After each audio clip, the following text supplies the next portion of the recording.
Assalamualaikum warahmatullahi wabarakatuh. Nama saya Nur Syahriah binti Arsyad, mengajar di Sekolah Kebangsaan Jeratuk Pahang Darul Makmur. InsyaAllah pada hari ini saya akan memperkenalkan inovasi Jawi yang diberi nama Papan Tingkap Ajaib KT12. Inovasi ini berbentuk teknik dan juga kaedah bagi memudahkan murid-murid menguasai hukum KT12. Mengapa saya menghasilkan Papan Tingkap Ajaib KT12 ini? Ya, kerana terdapat permasalahan di kalangan murid-murid saya yang belum lagi menguasai huruf-huruf KT12 dan juga belum menguasai teknik untuk menukar jawi perkataan-perkataan yang mengandungi hukum KT12 ini. Contohnya, saya telah memberikan ujian 10 soalan kepada murid-murid saya. Dan daripada 10, hanya 5 sahaja yang betul. Dan 5 perkataan yang betul itu kerana mereka telah biasa melihat perkataan-perkataan tersebut, tetapi tidak mengetahui bagaimana teknik sebenar untuk menukar kepada jawi. Jadi, inilah terhasilnya Tingkap Ajaib KT12. Antara objektifnya, yang pertama, murid-murid dapat mengenal pasti perkataan yang mengandungi huruf-huruf KT12. Dan yang keduanya, murid dapat menyatakan apakah syarat-syarat yang terdapat di bawah hukum KT12. Dan seterusnya, dapat mengeja perkataan jawi di bawah hukum teknik KT12 ini. Baiklah, bagaimana papan tingkap ajaib ini boleh menyelesaikan masalah murid saya? Mari saya jelaskan. Di sini saya telah pun menyediakan beberapa nota. Apakah yang dimaksudkan dengan hukum KT12? Apakah dia KT? Iaitu konsonan terakhir. Apakah syarat-syaratnya? Ya, syarat-syaratnya hendaklah suku kata akhirnya terdiri daripada suku kata terbuka yang mempunyai vokal A dan konsonannya adalah KT12. Dan saya nyatakan huruf-hurufnya di sini. Dan seterusnya, suku kata perakhirnya iaitu suku kata sebelumnya hendaklah berpolakan suku kata terbuka juga dengan vokal A. Dan saya berikan contoh perkataan iaitu mata. Saya pangkalkan huruf A yang tidak dilambangkan sebagai alif.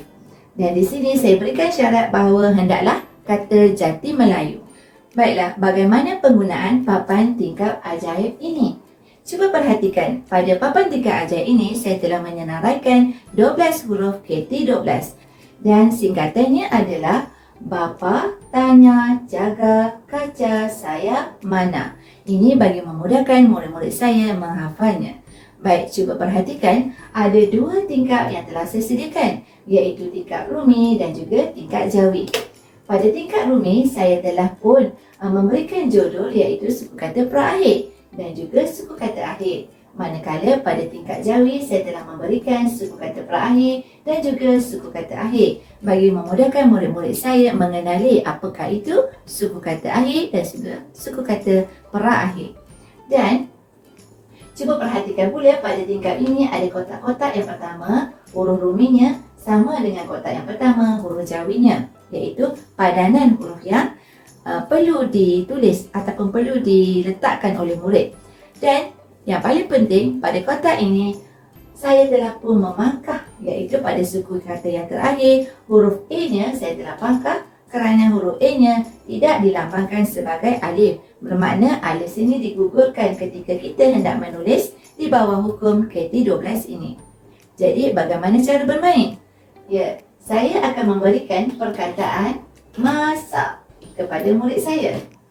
Dan murid saya akan menukarkan ejaan rumi kepada jawi. Ya, baik. Caranya, apabila murid saya melihat kotak yang pertama, huruf M, padanan huruf jawinya adalah mim. Bagi kotak yang pertama sama dengan kotak pertama jawi. Baik, seterusnya kotak yang kedua, rumi A, padanannya adalah alif. Dan kotak yang ketiga, rumi S, padanannya adalah huruf sin dan begitulah seterusnya, huruf A padanannya adalah alif. Maka apabila murid saya mengetahui pada suku kata yang terakhir konsonan S iaitu KT12 dan digugurkan A-nya tidak dilambangkan sebagai alif, maka alifnya di sini digugurkan. Jadi ejaan sebenarnya adalah masak. Maka begitulah inovasi Jawi yang telah saya hasilkan, dan saya harap ini dapat memudahkan murid-murid saya mempelajari teknik penukaran ejaan Jawi di bawah hukum KT12. Sekian daripada saya. Assalamualaikum warahmatullahi wabarakatuh.